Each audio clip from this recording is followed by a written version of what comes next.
Today, I have the man who sits in the governor chair when the real governor is away. Today, we have Lieutenant Governor Matt Pinnell, who graduated from my alma mater, Oral Roberts University.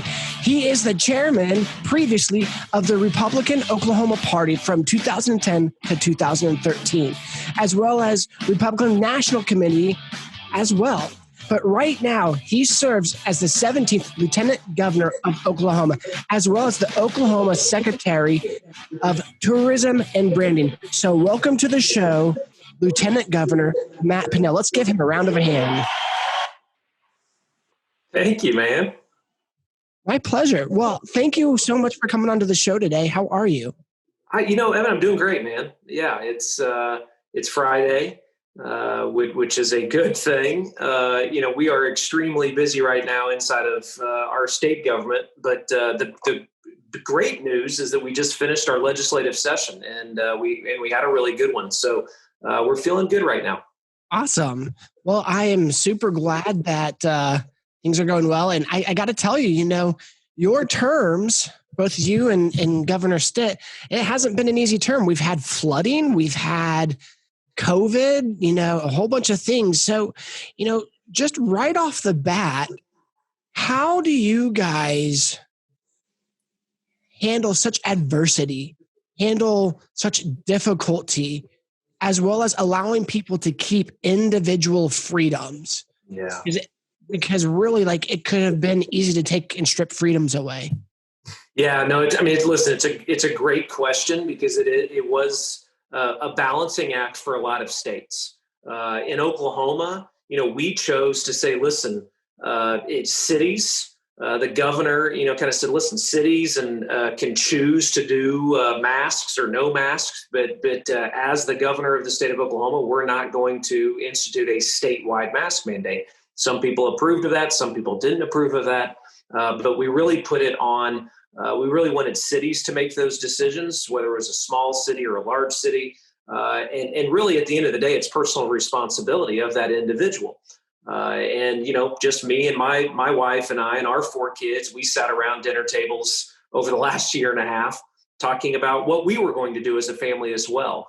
And so I think one of the things that really came into focus for me as far as handling adversity, I am married and we have 4 kids. And so it was a lot of family decision making, really in a lot of ways for the first time in a really long time, communicating and having communication with your family, sitting around a dinner room table and making decisions as a family is so critical. Now, listen, if you're not married, if you don't have a family, I think it's extremely important of having a group of men or a group of women that you can surround yourself with, to lean on, to get advice from. That is so important, whether you're in the middle of a crisis or not. I think it's important that you have accountability partners and you have a group of men or women that you can lean on. And certainly I did, but I really leaned on my family quite a bit through the adversity that we've had the first couple of years in office. Right. So other than leaning on your family, what are some of the other core values that you chose to make leadership decisions by that helped you make a wise decision? Yeah, listening and getting advice from people, leaders in individual fields. So, we leaned heavily on the Oklahoma National Guard through COVID. A lot of people don't realize that, how involved the Oklahoma National Guard was. The Oklahoma National Guard and the Guard overall, they're always ready, always on. I mean, the National Guard is prepared for crises. So it only makes sense that we would reach out to the National Guard in a time of crisis. They've been trained in years and years to handle adverse situations and to help the state of Oklahoma. So we leaned on the National Guard quite a bit. We had all of our daily briefings in an Oklahoma National Guard center, where the Oklahoma National Guard would brief us on COVID cases, personal protection equipment, where are we with hospital beds.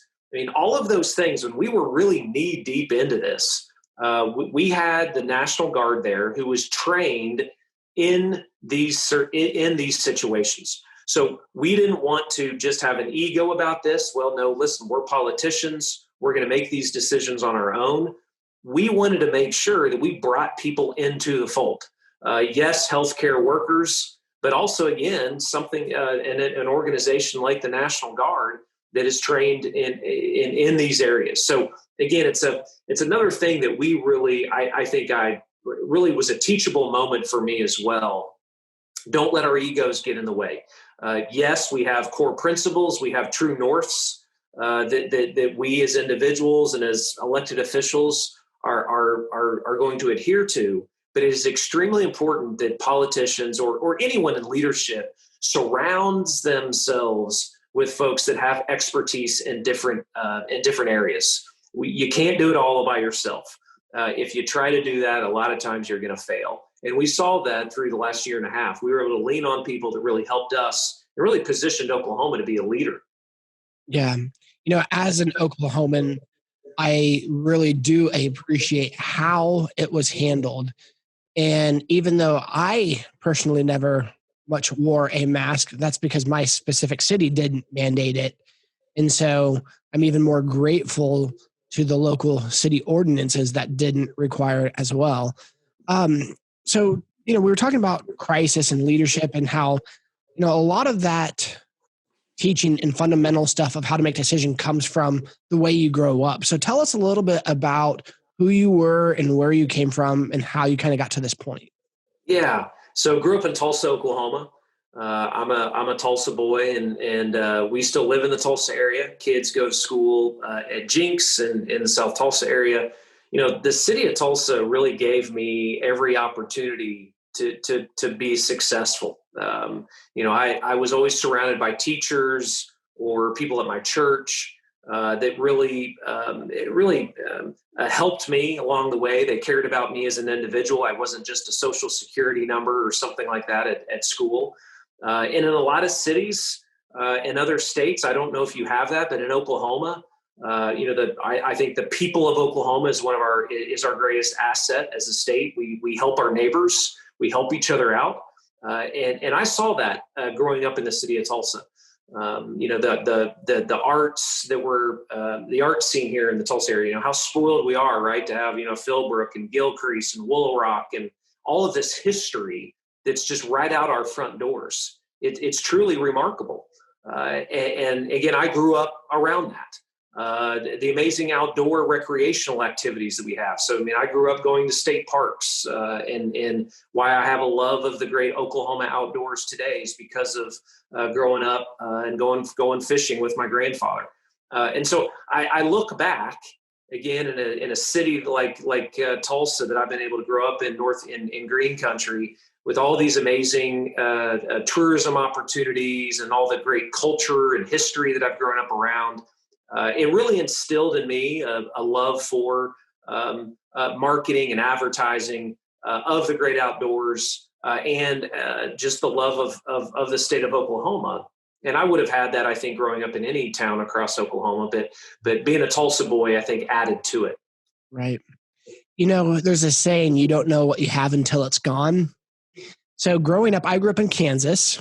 Yeah. And I never in my life wanted to move to Oklahoma. I was a Jayhawker, Sunflower State. Like, I was a Kansas boy through and through. But the main reason why I didn't want to move to Oklahoma is because as a young kid, I just knew that Oklahoma license plates were butt ugly. And I made my perception of Oklahoma based off of the license plate as a child. Yeah. And then God called me to this university called Oral Roberts University, came down here, graduated. And I met my wife, got married. And then, we moved off to Phoenix, Arizona to try to plant a church a few years after being married. And we were there for 3 months. Hated it. Yeah. Hated it. Yeah. And we left on December 29th of 2013. And all I wanted to do was be back home in Oklahoma for my 25th birthday. And I drove like 22 hours plus straight in a huge U-Haul, pulling a car just so I could get back to Oklahoma and celebrate it on my birthday. Because I didn't know how amazing this state was until I didn't have it anymore. Yeah. And what that taught me is that our community has such strong foundations, such strong heritage, such strong pillars of community and relationship that just isn't there in other states. You can't build it as easily. And here, I feel like it's much easier to build with people. And so, what are some of the foundations, would you say, to building a strong community? Yeah, I love that story, by the way. And I hear that feedback quite a bit from individuals that are moving to Tulsa right now, or just to Oklahoma. You feel like you can make a difference in the state of Oklahoma. You can be anything you want to be in Oklahoma. You can make a difference day one, and that's why a lot of remote workers are moving to Oklahoma today, because you're not up to bat next in Oklahoma. You're up to bat now. As next generation age groups, and I think that is something that to build a healthy community, it is to make sure that the older generations don't just, again, pat those younger generations on the head and say, hey, maybe one day you'll be able to lead an organization. In Tulsa and in communities across the state in Oklahoma, I've seen just the opposite. I've seen young and old coming together, knowing that every generation can make an impact. And I think that's how we will build the state, how we'll build Oklahoma, how we'll build thriving cities, is making sure that individuals from around the country moving to Oklahoma, knowing that they can make a difference here. So, what made you want to make a difference here in the community that you lived in, instead of, being the boy who grew up in the same town and then wanted to get away? Why did you decide to stay and then just want to have the impact on the community? Yeah, when I graduated ORU, my wife and I both, I worked on a couple more campaigns in the state, but we did choose to go to DC for a few years. We lived in Washington, DC for about 3 years. And, to your story of moving to Phoenix, we were in DC for 3 years, and I was so homesick. I missed Oklahoma for the first time, maybe ever. Just not realizing how good I had it. And so we knew we did not want to raise a family there. We wanted to raise a family back in Oklahoma. And so we moved home. And when I came home, I had made that decision at that point that, hey, we're going to make a difference in our hometown. I want Oklahoma to be a state that next generations can be proud of. Yes, maybe they go to college somewhere else. Maybe they go get a job outside the state for a couple of years, but that they always want to come home. And I want that for my kids. And so that's a big reason that I wanted to be involved back in my city and back in the state of Oklahoma. I want to build a world-class state. I want to do it the right way, kind of organically. I want to help businesses here first. But I want to build an amazing state, a state that people can be proud of and have a choice, because it is a choice at the end of the day if you want to choose to raise your own family here or start a business here. And the policies that we promote, the way that we market and sell the state of Oklahoma, I hope is helping tell that story. And it's telling Oklahomans here today that we're here to invest in you, to build the kind of state that you want to stay in. So as an individual who lives here, I often think about what I can do to make a difference in my local community, in my church, but even maybe in a little bit bigger way. What advice would you give me or other people who want to make a difference in their community and maybe even in their state? Yeah, I've always got involved in different clubs. So when I was in college, I was even, kind of going to Chamber of Commerce meeting or small business meetups around the city of Tulsa. I would go to park and recreation meetings even when I was in high school and college. You were that kid. Yeah, I was that guy. Finding a club that you can be a part of, because again, those clubs are about building community. It may be a club about sports. It may be a club about frisbee golf. It may be fishing. I don't know what it is that you are passionate about. But I will almost guarantee you there's some club or a group in your community that is meeting up talking about those issues. Well, they're wanting to build a better city around that issue. And that's what's been amazing to me, for me to see as a lieutenant governor. Now I get invited to all of these different groups. Some of them are within the scope that I have authority over. Some of them aren't. They're all over the place. And I would highly recommend, yes, anyone that's wanting to make a difference, find what you're passionate about, and then go find the other people in your community that want to do the same thing. Because you can make change happen very quickly if you do that. That's awesome.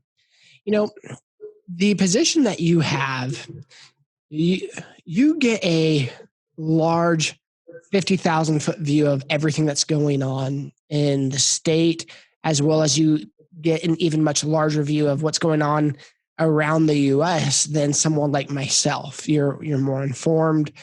So how do you, through culture, through opposition, hatred, build something that is top 10 when so many other people are wanting to tear you and it down? Yeah. Also, really good question. Particularly in this environment, a political environment that's very polarizing, a culture that is pretty polarized as well on a number of hot button issues. I think Americans are looking for positivity, though. At the end of the day, they're looking for people that are real. Not canned talking points.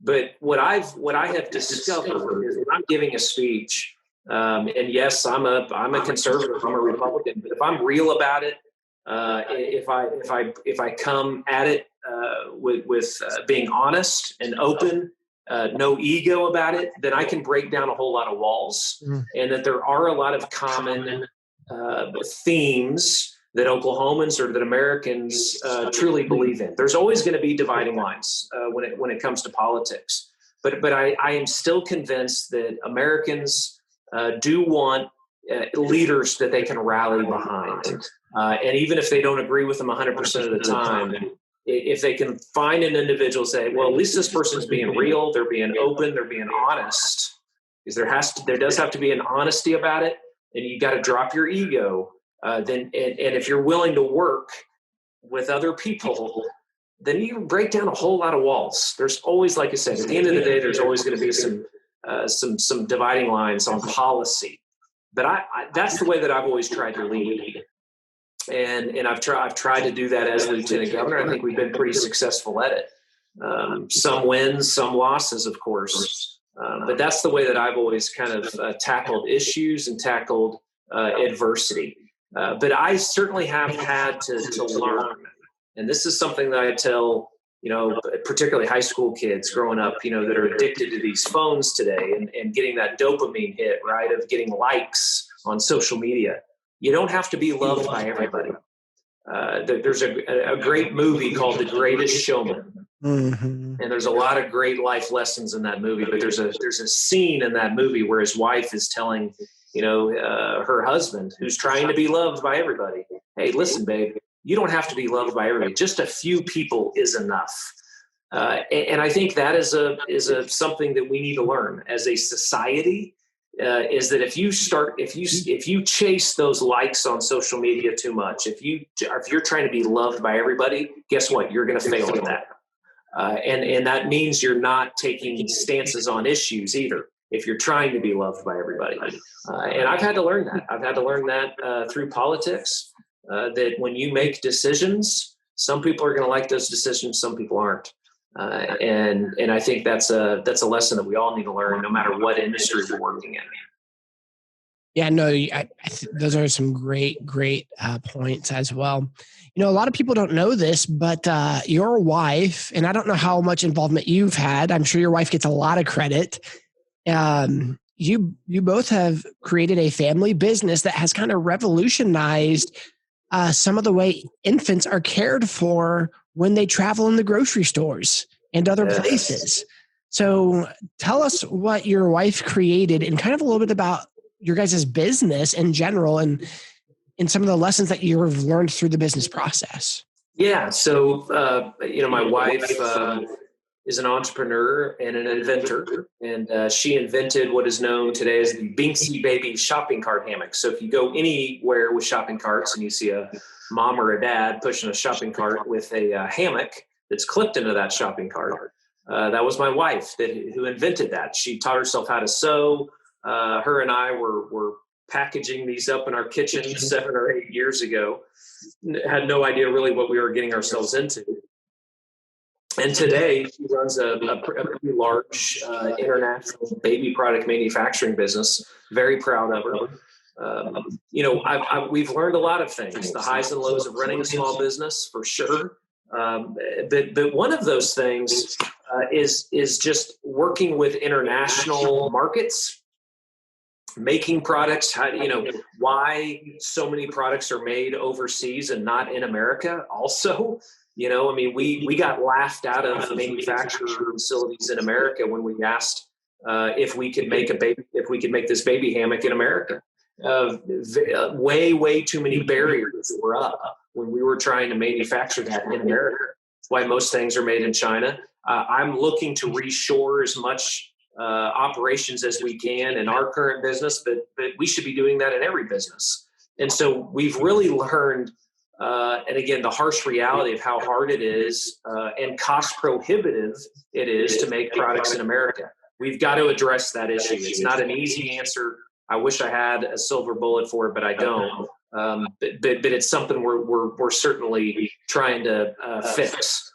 And the other, the big thing that we deal with now is knockoffs. Anybody that has invented anything knows what I'm talking about here. Yeah. Is the second you have a good idea and you make something, someone is trying to copy it. We have a patent on our product. So unfortunately now we deal a lot with knockoffs and have to have a lot of attorneys involved, shutting down other businesses that are stealing our products and our ideas. That's tough.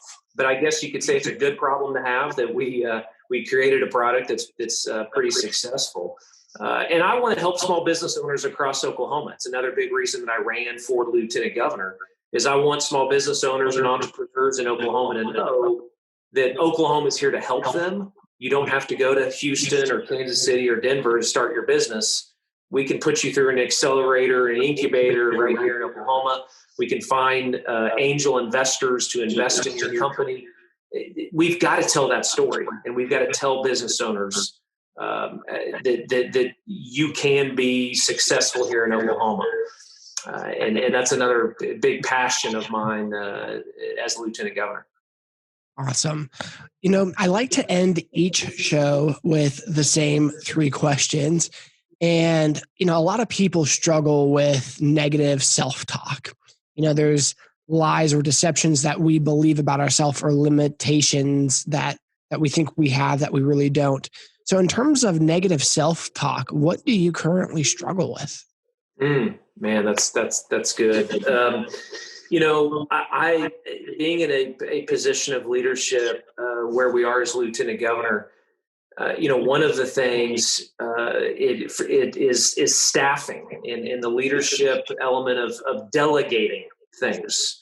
I was not good, and am still learning at delegating and delegating to my staff and hiring good staff, which we have a great staff. But that delegation is so important as a leader to make sure that you don't have a negative perception of whether it be your own staff or people around you that you have to do everything yourself. That's when things fall apart very quickly. And so I would say in some ways towards your question is making sure that I'm empowering my own staff. I'm not negative about people around me that I've put in places of leadership around me, but that I'm a good listener, good encourager to my own staff. That's something that I've had to learn to be better at, and something that moving forward, if I'm going to continue to be lieutenant governor, I've got to continue to make sure that my staff around me is happy, feels empowered, so that they can do a good job too. Gotcha. And in terms of decisions, what's the best decision you've ever made? And I'm excluding your wife, running for lieutenant governor, and your choice of Jesus. You can't pick one of those three, okay? Those are off the table. I thought you were going to maybe include the one thing that I would like to say is, where I went to college, because I would probably have to say the best decision that I've made outside of, those getting, who I married and Jesus Christ would be Oral Roberts University. Oral Roberts University changed my life. Yeah. The teachers that were around me that absolutely saw me as an individual. They saw me as someone that was spirit filled and wanted to make a difference in the world. Making no little plans here. Oral Roberts University, our motto, I've carried with me my entire life. I learned how to be bold and how to lead at Oral Roberts University. I'm still close with a lot of the friends that I made at Oral Roberts University that are now spread out across the world.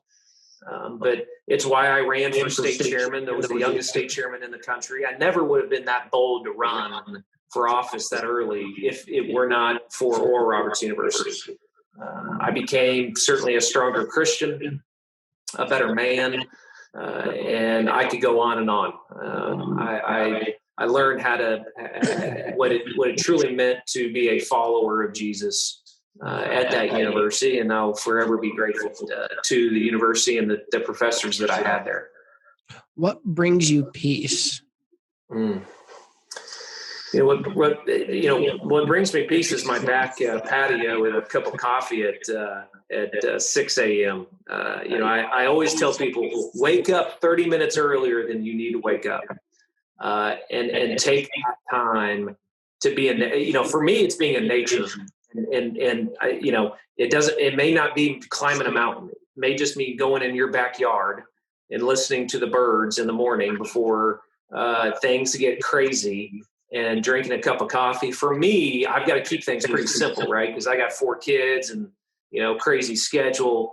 What brings me peace is a little patio time with my YouVersion Bible app early in the morning. Made in Oklahoma.